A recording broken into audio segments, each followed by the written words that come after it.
مجھ سے اکثر لوگ تو ساتھ آئے ہوئے ہیں مگر ان کی پہلی مرتبہ ہے۔ مزارات پہ حاضری کا عدد جو ہے انشاءاللہ ابھی ختمات شریف کریں گے، اس کے بعد پھر مراقب ہوں گے۔ یہاں جو مزار پہ ہم مراقبہ کرتے ہیں اس کا کیا طریقہ ہے؟ بنیادی تو وہی ہے جو ہمارا ہوتا ہے، مگر اس میں نیت یہ ہوتی ہے کہ صاحب مزار کا فیض صاحب مزار کے قلب سے میرے شیخ کے ذریعے مجھے مل رہا ہے۔ یہ یاد رکھیے، کیونکہ ڈسچارج پوائنٹ آخری ہمارا اپنا شیخ ہوتا ہے، تو کوئی بھی فیض کسی مجلس میں بھی جو فائدہ ہو رہا ہے وہ ہمارے کو اپنے شیخ سے، چاہے کسی کے بیان میں ہو رہا ہو، چاہے کسی کی ختمات میں ہو رہا ہو یا کسی کی صحبت میں ہو رہا ہو، ہمیں اپنے شیخ، کیونکہ ہمیں جو ہمارا ڈسچارج پوائنٹ ہے وہ ہمارا شیخ ہے۔ اسی طرح ہم جو مزارات پہ، چاہے آپ پاک پٹن چلے جائیں، چاہے آپ قصور چلے جائیں، چاہے کہیں بھی چلے جائیں، ہمیں اپنے شیخ سے ہی فائدہ ہوتا ہے۔ اور یہاں ترتیب یہ ہوتی ہے کہ پھر کہ جو ان پر اللہ کی خاص رحمتیں اور فیض ہیں، جو اس آپ سے وسلم کے قلب سے اس صاحب، جو بھی میں رول آف تھم بتا رہا ہوں، یہاں تو ہم حضرت ڈاکٹر غلام مصطفیٰ صاحب رحمۃ اللہ علیہ کے یہاں ہیں، تو یوں ہوگا کہ جو حضرت ڈاکٹر صاحب رحمۃ اللہ علیہ کے قلب پہ آ رہا ہے فیض، اور وہاں سے مجھے میرے شیخ کے ذریعے میرے قلب پہ فیض آ رہا ہے۔ ٹھیک ہے، صرف اتنا سا آسان، اور پھر مستقل توجہ دل کی طرف کہ فیض آ رہا ہے۔ یہ اسی طرح ہے جیسے ایک یوں سمجھے کہ ایک گرمائش آ رہی ہوتی نا، یا ایک انرجی، سمجھانے کے لیے ایک انرجی ہے آپ کے دل کے اندر، وہ داخل ہو رہی ہے۔ ابھی میں راستے میں یہ عرض کر رہا تھا، جیسے یہ آپ نے دیکھا ہوگا نا، سولر پینل اوپر لگے ہوتے ہیں، تو دھوپ آ رہی ہوتی ہے، کچھ ہو نہیں ہے، سولر پینل ہل نہیں رہا ہوتا، کچھ نہیں کر رہا ہوتا، صرف وہ دھوپ آ رہی ہوتی ہے اور وہ انرجی اس کے اندر آ رہی ہوتی ہے۔ اور جس سولر پینل کے ساتھ بیٹری ہوتی ہے اس کے اندر وہ محفوظ بھی ہو جاتی ہے۔ تو اسی طرح جب ہم آتے ہیں شروع میں تو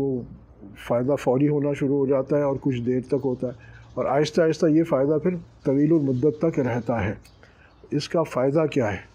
اس کا فائدہ یہ نہیں کہ آپ کو کشف جاری ہو جائے گا اور آپ تعویذیں کام کریں گی، یہ کوئی فائدے نہیں ہوتے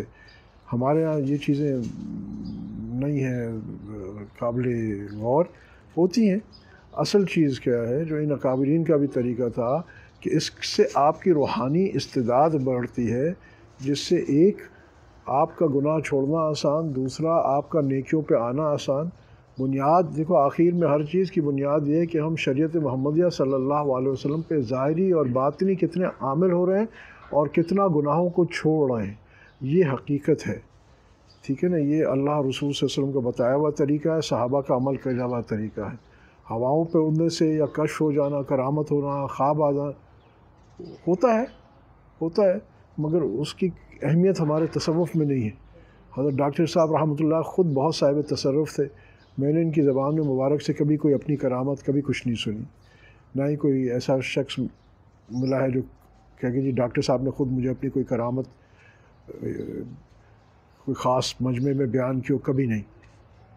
جو لوگ پرانے پیچھے احمد علی بھائی بیٹھے، ان کا ڈاکٹر صاحب سے بیعت، ان سے پوچھے کبھی انہوں نے کہ ڈاکٹر صاحب کی کرامت کوئی، حالانکہ بہت صاحب کرامت بزرگ تھے، بہت اونچے بڑے مقام کے اولیاء تھے۔ اصل تو اچھا، دوسری کیا ہے روحانیت؟ جب انسان کی روحانی قلب میں استعداد ہوتی ہے تو دین کو سمجھنے کی استعداد، قرآن ہی ہے، ایک قرآن دوسری کا ترجمہ پڑھ کے دوسری جماعت کا بچہ بھی سمجھتا ہے، اس کو ایک مدرسے کا طالب علم بھی سمجھتا ہے، اور ایک مفتی بھی سمجھتا ہے، اور ایک جید عالم بھی سمجھتا ہے وہی قرآن۔ اور ایک اللہ والا جو عالم بعمل ہوتا ہے، علماء ربانین میں سے ہوتا ہے، جو ظاہر اور باطنی علوم رکھتا ہے، ایک وہ بھی سمجھتا ہے۔ سب کی سمجھ میں فرق ہے نا، تو وہی بات ہوتی ہے کہ وہ جب دل کھلتا ہے، اس کا ادراک، اس کی انڈرسٹینڈنگ، اس دل کی، یہ روحانی قلب، اصل فائدہ کیا ہے؟ یہ روحانی قلب جب بڑھتا ہے تو وہ یعنی معرفت الہی پیدا ہونے کی استعداد، معرفت الہی، کوگنیشنس آف اللہ سبحانہ تعالیٰ کو حاصل کرنے کی اس میں استعداد پیدا ہونی شروع ہو جاتی ہے ان لوگوں کی برکت سے۔ تو مختصر کیا ہے کہ اب ہم جب یہ مراقبہ کریں گے انشاءاللہ اس کے بعد، تو یہ کہ صاحب مزار سے فیض آ رہا ہے، وہ بس داخل ہو رہا ہے، میں انتظار کر رہا ہوں، جیسے سولر پینل انتظار کر رہا ہوتا ہے نا کہ اور روشنی آئے اور روشنی آئے اور روشنی آئے، تو وہ ہمارے قلبوں میں داخل ہو رہی ہے، اور وہ اس کی نورانیت جو ہے اندر اللہ پاک محفوظ فرما رہے ہیں۔ تو اس طرح ہم انشاءاللہ مراقبہ کریں گے۔ پہلے ختمات شریف کرتے ہیں۔ ختمات شریف سے جیسے میں نے پہلے عرض کیا تھا کیا ہوتا ہے کہ ارواح ہمارے اکابر کی جن کے ختمات ہم پڑھتے ہیں ان کی ارواحیں خصوصی متوجہ ہوتی ہیں، اور پھر اس کا خاص طور پہ پڑھ کے حضرت ڈاکٹر صاحب کو ہدیہ کریں گے، تو پھر اور اللہ سے امید ہے کہ ادب بھی یہ ہے کہ کسی بڑے کے پاس جاؤ تو کچھ ہدیہ لے کے جاؤ۔ تو یہ لوگوں کے آپ لڈو کے ڈبے تو نہیں لانے نا ان کے لیے جو ہدیہ ہے جو اصلی حقیقت ہے وہ یہ اللہ کا ذکر ہے، کوئی تلاوت آپ نے کی وہ بخش دی یا کچھ بھی، تو انشاءاللہ یہ ختمات کر کے پھر اس کا ہدیہ خصوصی طور پر حضرت ڈاکٹر صاحب کو پیش کریں گے انشاءاللہ، اور پھر اپنا مراقبہ کریں گے۔ آمین۔ الحمدللہ رب العالمین، والصلاۃ والسلام علی اشرف الانبیاء والمرسلین سیدنا مولانا محمد وعلی اصحابہ اجمعین۔ اللہم یا مفتح الابواب و یا مسبب الاسباب و یا مقلب القلوب والابصار و یا خالق اللیل والنہار و یا دلیل المطہرین و یا غیاث المستغیثین اغثنا و یا غیاث المستغیثین اغثنا و یا غیاث المستغیثین اغثنا، علیک توکلنا ونفوض امورنا الی اللہ ان اللہ بصیر بالعباد۔ الف لا حول ولا قوة الا باللہ العلی العظیم۔ استغفر اللہ العظیم، استغفر اللہ العظیم الذی لا الہ الا هو الحی القیوم واتوب الیہ۔ توبۃ عبد ظالم لا یملک لنفسہ ضرا ولا نفعا ولا موتا ولا حیاتا ولا نشورا۔ استغفر اللہ العظیم الذی لا الہ الا هو الحی القیوم واتوب الیہ۔ توبۃ عبد ظالم لا یملک لنفسہ ضرا ولا نفعا ولا موتا ولا حیاتا ولا نشورا۔ استغفر اللہ العظیم الذی لا الہ الا هو الحی القیوم واتوب الیہ۔ توبۃ عبد ظالم لا یملک لنفسہ ضرا ولا نفعا ولا موتا ولا حیاتا ولا نشورا۔ سورہ فاتحہ شریف۔ اعوذ باللہ من الشیطان الرجیم، بسم اللہ الرحمن الرحیم، الحمد للہ رب العالمین الرحمن الرحیم مالک یوم الدین، ایاک نعبد و ایاک نستعین، اہدنا الصراط المستقیم صراط الذین انعمت علیہم غیر المغضوب علیہم ولا الضالین، آمین۔ صلوات شریف، درود شریف، اللہم صلی علی سیدنا محمد۔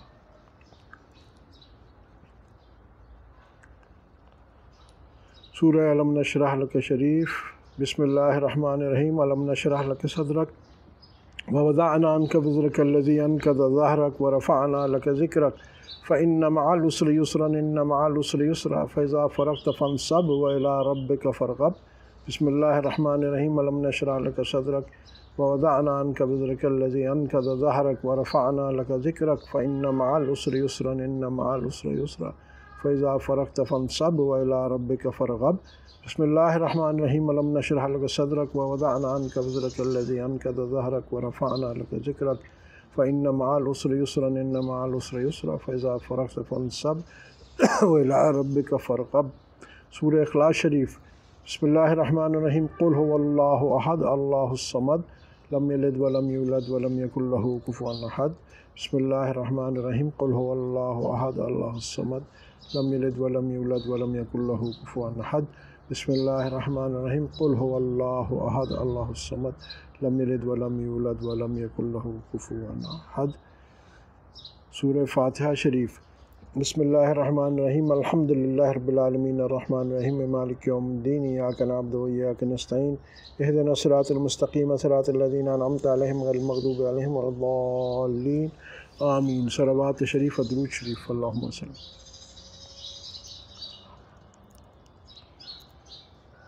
حسبنا اللہ و نعم الوکیل، حسبنا اللہ و نعم الوکیل، حسبنا اللہ و نعم الوکیل، نعم المولا و نعم النصیر، غفرانک ربنا و الیک المصیر۔ صلوات شریف، درود شریف۔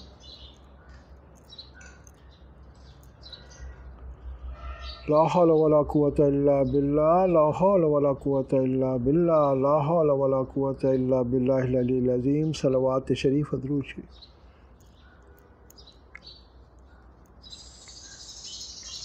لا الہ الا انت سبحانک انی کنت من الظالمین، لا الہ الا انت سبحانک انی کنت من الظالمین، لا الہ الا انت سبحانک انی کنت من الظالمین، فاستجبنا له ونجیناہ من الغم وکذالک ننجی المؤمنین۔ صلوات شریف، درود شریف۔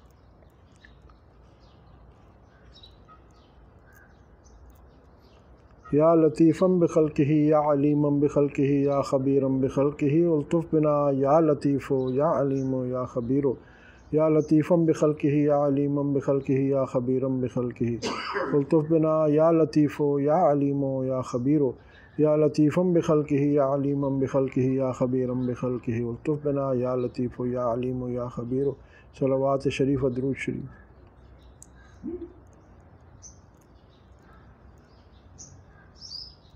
یا باقی انت الباقی یا باقی انت الباقی یا باقی انت الباقی کل من علیہا فان ویبقی وجہ ربک ذو الجلال والاکرام صلوات شریف درود شریف۔ اللہم صلی اللہ علیہ وسلم۔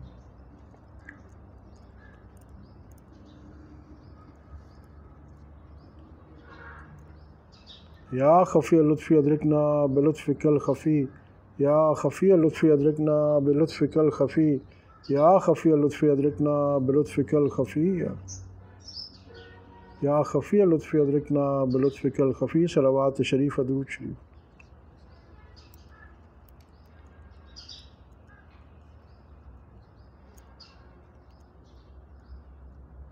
لا الہ الا اللہ لا الہ الا اللہ لا الہ الا اللہ لا الہ الا اللہ محمد رسول اللہ صلی اللہ علیہ وسلم صلوات شریف درود شریف۔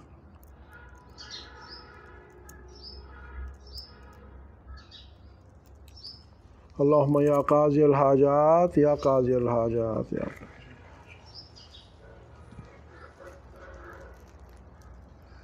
اللہم یا حل المشکلات یا حل المشکلات یا حل المشکلات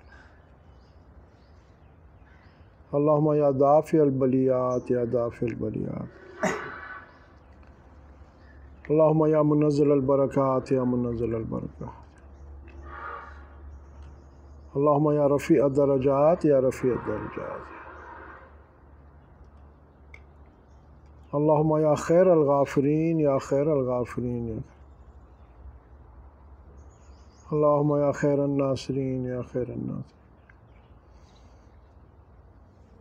اللہم یا شافی الامراض یا شافی الامراض یا شافی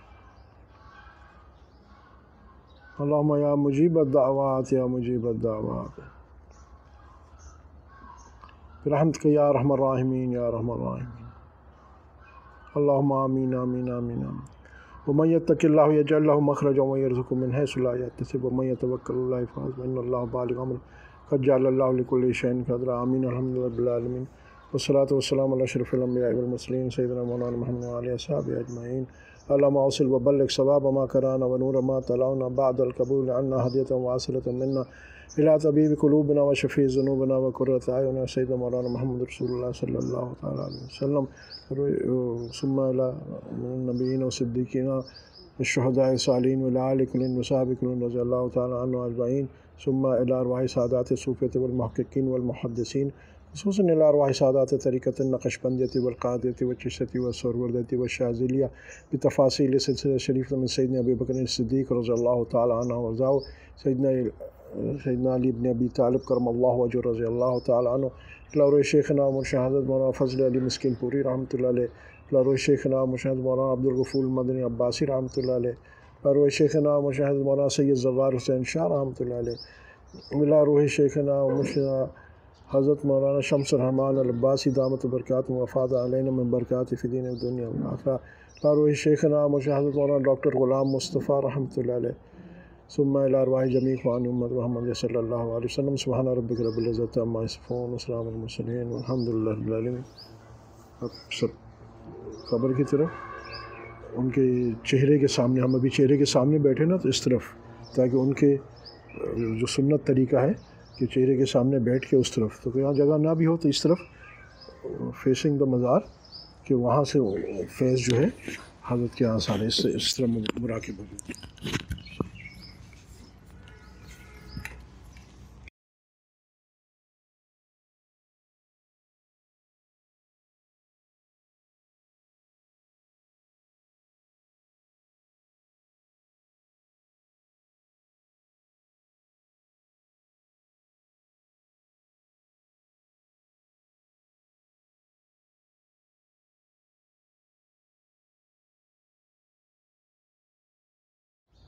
یہ 200 سال پرانے یہ حضرت قاسم رحمۃ اللہ علیہ جو ہے،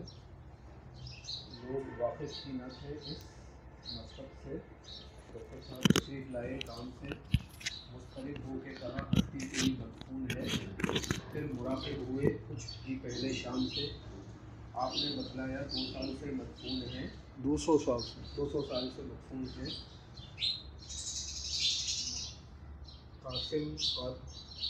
قاسم قادری معروف عثمان نام سے، 200 سال پھر اس کے بعد پھر یہ جھاڑیاں ہٹی، اس کی پھر نشاندہی ہوئی اس والی قبر کی، حضرت قاسم رحمۃ اللہ علیہ کی، اور پھر باقی ڈاکٹر صاحب ان کے صاحبزادے، اور ڈاکٹر صاحب کو بہت صاحب کشف بزرگ تھے، کشف قبول بہت تھا، بہت صاحب کرامت بزرگ تھے۔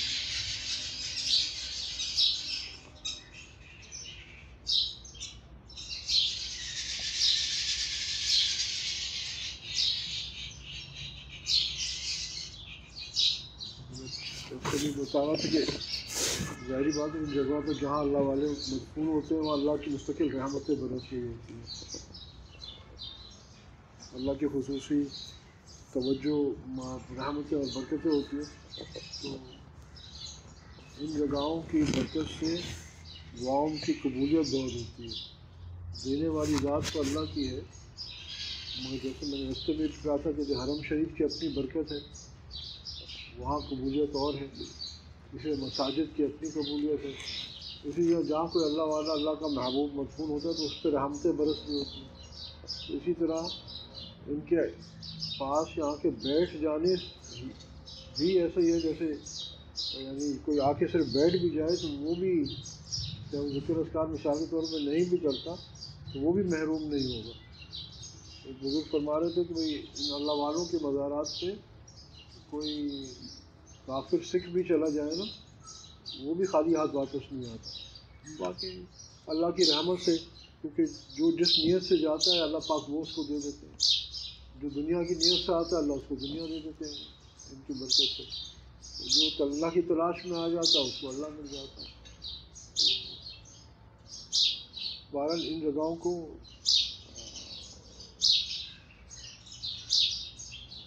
قبولیت اللہ کے دربار میں قبولیت حاصل ہے تو یہاں کی دعائیں بھی قبول ہوتی ہیں۔ میں نے آپ سے بھی جو عرض کیا نا کہ حضرت کی صحت کے لیے آپریشن ڈاکٹر نے کہا ہے اور اللہ پاک جو کہ عافیت ہو تو یہاں ضرور اس کے لیے دعا کروائیں کہ خصوصی قبولیت کی جگہ ہے، تو اللہ سے کوئی بھی حاجت ہو تو کوئی بھی حاجت اللہ سے مانگ سکتے ہیں، پھر مانگتے ہم اللہ سے، دیتا بھی اللہ ہے۔ اور بہرحال ان بزرگوں کی برکت سے ان کے طفیل حدیث شریف میں آتا ہے نا کہ آپ صلی اللہ علیہ وسلم نے فرمایا کہ میں تقسیم کرتا ہوں اللہ دیتا ہے، اللہ یوتی، اللہ دینے والی ذات تو اللہ کی ہے، اور جیسے جو روحانیت اور ساری چیزیں ہیں اللہ کے حکم سے آپ صلی اللہ علیہ وسلم تقسیم کرتے ہیں، تو دیتا تو اللہ ہی ہے، اس میں کوئی وہ نہیں کہ کوئی اور دے سکتا، مخلوق نہیں دے سکتی، اللہ ہی دے سکتا ہے، اور یہ اللہ کی طرف سے آپ صلی اللہ علیہ وسلم کو، یہ آپ صلی اللہ علیہ وسلم کی شان ہے کہ اللہ پاک نے، اور یہ حدیث شریف ہے کہ اللہ پاک نے کہا مفہوم ہے ایسا کہ انا قاسم واللہ یوتی، کہ میں تقسیم کرتا ہوں، تو اسی طرح اللہ پاک کی خصوصی رحمتیں حضرات پہ بھی ہوتی ہے۔ تو اسی بات ہمارا مزارات پہ جانے کا مقصد بھی یہی ہوتا ہے کہ پرائمری مقصد تو یہ ہوتا ہے کہ ہماری روحانیت میں اضافہ ہو، قلوب میں معرفت الہی کی استعداد پیدا ہو، اللہ کی محبت، اللہ کا تعلق، اللہ کی معرفت یہ آ جائے، اس کے لیے زیادہ سے زیادہ دل کے اندر استعداد پیدا ہو، یہ اصل مقصود ہے۔ یا دیکھیں آپ صلی اللہ علیہ وسلم بھی جنت البقیع جاتے تھے نا، اور ویسے ایک اور بھی بات ہے کہ ان حضرات کے ذریعے ہمیں دین پہنچا ہے، تو یہ ان کا حق بنتا ہے کہ ان کا جا کے جیسے کسی بڑے کا شکریہ ادا کرتے ہیں، یا ہم اپنے آباء و اجداد کے قبروں پہ جا کے ایصال ثواب کرتے ہیں، تو ان کا تو ہم پہ زیادہ احسان ہے کہ ان کے توسل سے، ان کے ذریعے سے ہمیں دین پہنچا ہے، وہ دین پہنچا ہے جو ہماری آخرت سنوار رہا، ہمارے جو اپنے ماں باپ یا ہوتے تو انہوں نے ہمارے کو دنیا میں تربیت کر کے دنیاوی ٹریننگ کر دی ہوتی ہے، مگر ان کی ٹریننگ سے ہماری آخرت سنور رہی ہے، تو ان کا حق نہیں بنتا۔ تو یہ وجہ ہوتی ہے کہ دنیا بھر میں ہم سفر کر کے اور مزارات پہ جو حاضری ہوتی ہے پاکستان بھر میں، اصل وجہ یہ ہوتی ہے کہ ایک کہ بھئی اپنے بڑوں کا شکر گزار ہونا کہ آپ کی مہربانی آپ تک ہمیں اللہ کا دین پہنچائے، اللہ کی محبتیں کیسے کرنی ہے، اللہ سے محبت، وہ اس کی تربیت ہوئی ہے۔ اور پھر کیونکہ جب تک میں ابھی عرض یہی کر رہا تھا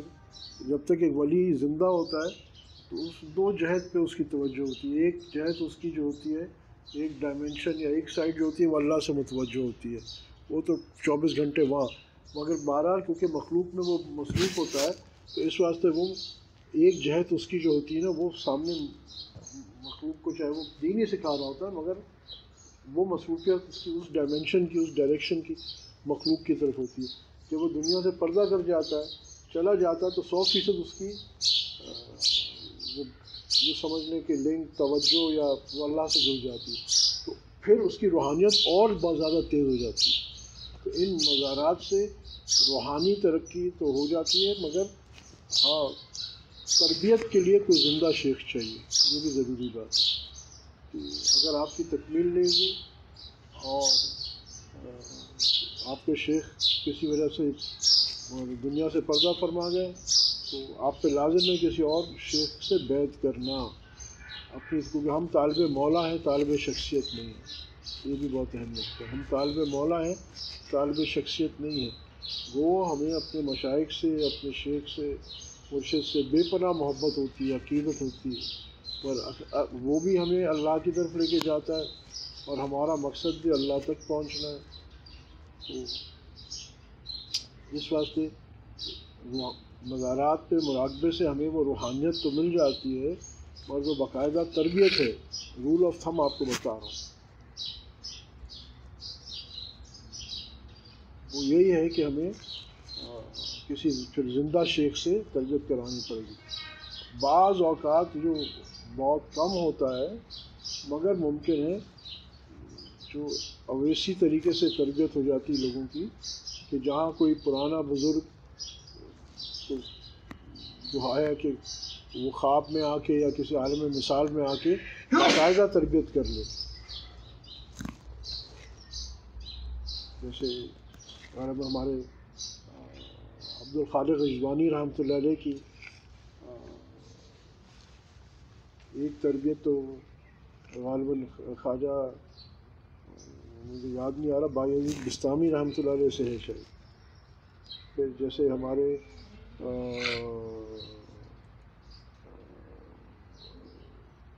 ابو علی فارمدی رحمۃ اللہ علیہ، یہ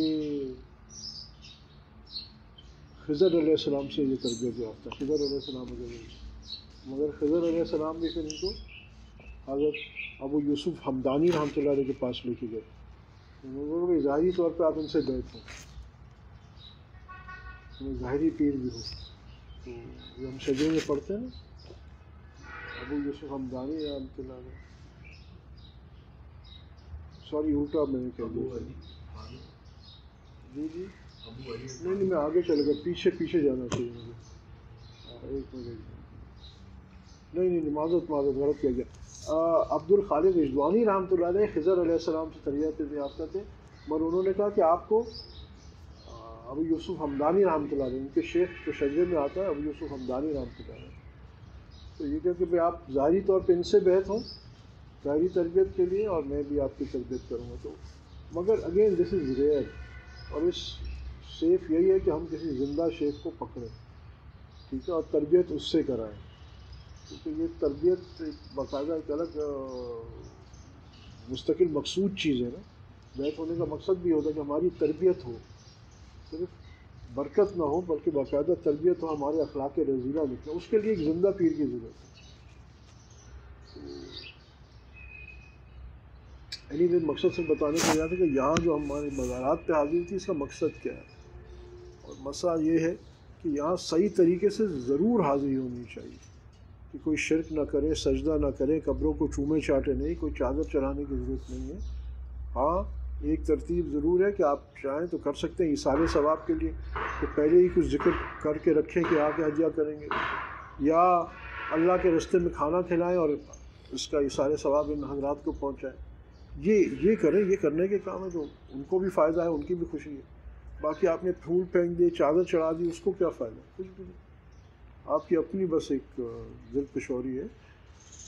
اس سے فائدہ نہیں. صحیح طریقے سے ہے، نہ مزارات کو مطلب ہوتا نہیں کہ قبر کو ہاتھ لگا کے ہاتھ لگا، یہ سب چیزیں شریعت میں نہیں ہے. اصل فائدہ اٹھانا چاہیے. جو اصل فائدہ یہی ہے کہ اس انداز میں عکس فیض کرے اور پھر شریعت پہ عمل کرے. جو لوگ یہ سکھا کے ان کی تعلیمات پہ تو ہم عمل نہیں کرتے اور صرف آ کے برکت کے لیے ان کے مرکز کو ہاتھ لگا کے چلے جاؤ، اس سے کیا فرق پڑے گا؟ لیکن ظاہری بات ہے اظہار عشق بھی اسی انداز میں ہوگا جس طرح اللہ کے رسول صلی اللہ علیہ وسلم سکھا کے گئے. آپ صلی اللہ علیہ وسلم نے سجدے کا منع کیا نا صحابہ کو کہ مجھے سجدہ مت کرو. اللہ کی طرف سے وہ پرانی شریعتوں میں، حالانکہ شریعت سجدہ تعظیمی جائز تھا کہ ادب کے لیے سجدہ کر دے، پرانی شریعتوں میں. آپ صلی اللہ علیہ وسلم کی شریعت میں اب سجدہ تعظیمی جائز نہیں ہے، سجدہ صرف اللہ کو ہے. اس واسطے آپ صلی اللہ علیہ وسلم نے بھی منع کیا کہ مجھے ہرگز، ورنہ آپ صلی اللہ علیہ وسلم سے صحابہ سے زیادہ کون محبت کرتا ہے؟ تو قبروں کو سجدہ، اور یہ سارے لوگوں کا یہی حقیقی عقیدہ یہی ہے. علماء دیوبند، علماء بریلی، سب کا عقیدہ یہی کہ سجدہ ناجائز. شاید وہ سنی ہو ٹرپ مولانا شاہ احمد نورانی رحمۃ اللہ علیہ کی، بہت بڑے عالم تھے، علماء بریلی کے بہت بڑے عالم تھے اور بہت لرنڈ پرسنالٹی تھی ہر اعتبار سے. ان کی کلپ اس پہ موجود ہے، انہوں نے صاف حوالوں کے ساتھ کہا ہے کہ جی ہماری کتابوں میں اس کے لیے منع آیا. اب یہ آج رواج، رسم و رواج لوگوں نے قائم کیا، اور اس کا موقع کیوں ملا؟ اس کا موقع اس واسطے ملا کہ جب صحیح کام ہونا چھوڑ دیتے، کرنا صحیح طریقے سے ہم چھوڑ دیتے تو غلط کو موقع مل جاتا ہے. اگر ہم مزارات پہ صحیح طریقے سے آئیں، حاضریاں دیں، تو بھائی یہ تو ہمارے یعقوب نانوتوی رحمۃ اللہ علیہ، حاجی امداد اللہ مہاجر مکی رحمۃ اللہ علیہ، ہمارے سارے اکابرین کا یہ تو معمول رہا ہے، آج بھی ہے. صوفی اشفاق اللہ صاحب دامت و برکاتہم ہیں، جنہوں نے اس فقیر کو بھی اجازت دی، گوجرا والے، وہ باقاعدگی سے پاک پٹن باقاعدگی سے، داتا گنج بخش صاحب رحمۃ اللہ علیہ کے، سلطان باہو رحمۃ اللہ علیہ کے باقاعدگی سے آتے. اور یہاں انہوں نے اپنے واقعات بھی بتائے تھے کہ جب حضرت خواجہ خان محمد رحمۃ اللہ علیہ بہت بیمار ہو گئے تھے ایک دفعہ، تو ہم لوگ ملتان میں وہ اسپتال میں تھے، تو وہاں بہاؤالدین زکریہ ملتانی رحمۃ اللہ علیہ کے پاس گئے، وہاں ان کے مزار. بس تو جس نے تعلق میں اللہ بنا لیا ہوتا ہے اس کو پھر اللہ پاک ان حضرات سے ملاقات بھی کروا دیتا ہے، ان کو کشف القبول بھی ہو جاتا ہے. نہیں ہو تو کوئی ٹینشن نہیں ہے، دیکھو میں بھی تو بیٹھا ہوں، وہ ٹینشن نہیں ہے. مگر بہرحال جو بڑے مقام کے یہ لوگ ہیں ان کے کشف القبول بھی ہو جاتے ہیں. تو انہوں نے خود مجھے سنایا تو بہاؤالدین زکریہ ملتانی رحمۃ اللہ، فکر نہ کرو، جاؤ ان کو بولو انشاءاللہ اللہ ان کو صحت دے گا. اور ایسا ہی ہوا. پھر بتایا کہ پھر دوبارہ جب وہ بیمار ہوئے اور پھر اسی طرح میں حاضر ہوا، تو انہوں نے کہا بس اب اللہ کی طرف سے ان کا وقت پورا ہو گیا. یہ نہیں کر سمجھتے ہم کہ بھائی بہاؤالدین زکریہ ملتانی رحمۃ اللہ نے کچھ کر دیا. وہ اللہ پاک نے ان کو جو علم دیا تھا وہ انہوں نے اس کا اظہار کر دیا. بے شک ان لوگوں کی دعائیں اللہ کے دربار میں مقبول ہیں، یہ بھی ہے. اب مگر جو اس استعداد کا ہو، وہ اب یہ آگے کی بات بتا رہا ہوں، وہ ان سے دعا کروا سکتا ہے جو اس مقام پہ ہو، تو اس کا تعلق ہو. مگر دعا یہ بھی اللہ سے کرتے ہیں، مخلوق سے نہیں. خود اپنی جیب سے کچھ نہیں ہے، وہی ان کی جیب میں وہی ہوتا ہے جو اللہ ان کو عطا فرما دے گا. تو ان کی برکت بے پناہ ہے، ان کی دعائیں قبول ہیں، ان کے وسیلے سے آپ مانگ سکتے ہیں، مگر ان سے نہیں کہ صاحب مزار کو ہم کہیں کہ آپ مجھے یہ بیٹا دے دیں. نہیں، بیٹا اللہ ہی دے گا، مگر ان کے وسیلے سے ضرور مانگ سکتے ہیں. ان سے تو صاحب مقام ہے، اس کے یہ حضرت ہمارے لیے دعا فرما دیں. بالکل مطلب یہ کہ ہمیں مقصد اس سفر کا یہ ہے کہ آہستہ ہمارے کانسیپٹس کلیئر ہوتے ہیں تاکہ ہمیں میکسیمم فائدہ پہنچتا رہے، روحانیت ہماری بڑھتی رہے. یہ کوئی رسم، کوئی ریچول نہیں ہے کہ بھائی ہم آ رہے ہیں اور جا رہے ہیں، اور نہ پکنک ہے نہ ریچول ہے. یہاں آنے کا ایک مقصد ہے، باقاعدہ ٹارگیٹڈ مقصد ہے جس کا تعلق ڈائریکٹ ہمارے سلوک سے، ٹھیک ہے، ہر سالک کو یہاں فائدہ ہے اور اچھا ہے کہ کیونکہ اب یہ ایک ایسی چیز ہوتی ہے جو مزارات پہ حاضری ایون ہمارے تصوف والے لوگوں سے نکلتی جا رہی ہے انفارچونیٹلی، علماء اور مجھ سے تو نکلی ہوئی ہے، مگر تصوف کے جو لوگ ہیں ان کو بھی یہ پتہ نہیں، اور اس وقت ضرورت اس واسطے کہ صحیح تصوف صحیح طریقے سامنے آئے تاکہ ہم خود بھی عمل کریں اور دوسروں کو بھی پتہ ہو۔ اتنی بڑی نعمت ہے یہ جگہ کہ ہزاروں لوگ آ کے یہاں سے فائدہ لے سکتے ہیں، مگر پتہ ہونا چاہیے کہ صحیح فائدہ کس طرح، جیسے قرآن اور سنت میں بتایا، جیسے ہمارا علماء ہمیں بتا کے گئے، اس میں ہمارے جو شریعت کی جہاں جو چیز نشاندہی ہے، جو اجازت ہے ویسے کر سکتے ہیں، جو شریعت نے منع کیا وہ نہیں کر سکتے۔ چاہے اکثر لوگ محبت میں گمراہ ہوتے ہیں، عیسائی محبت میں گمراہ ہوئے، دیکھو نا انہوں نے جو عیسیٰ علیہ السلام کو خدا کا بیٹا کہہ دیا، نعوذ باللہ، وہ نفرت میں نہیں تھا، محبت میں تھا، محبت کے غلو میں تھا، اور ہم دیکھتے ہیں محبت کے غلو میں کہاں سے کہاں لوگ پہنچ جاتے ہیں۔ تو اس واسطے اپنی محبت کو بھی ہم نے شریعت محمد صلی اللہ علیہ وسلم پہ ٹٹولنا ہے کہ محبت بھی must not exceed the pattern جو اللہ اس کے رسول صلی اللہ علیہ وسلم نے بتایا۔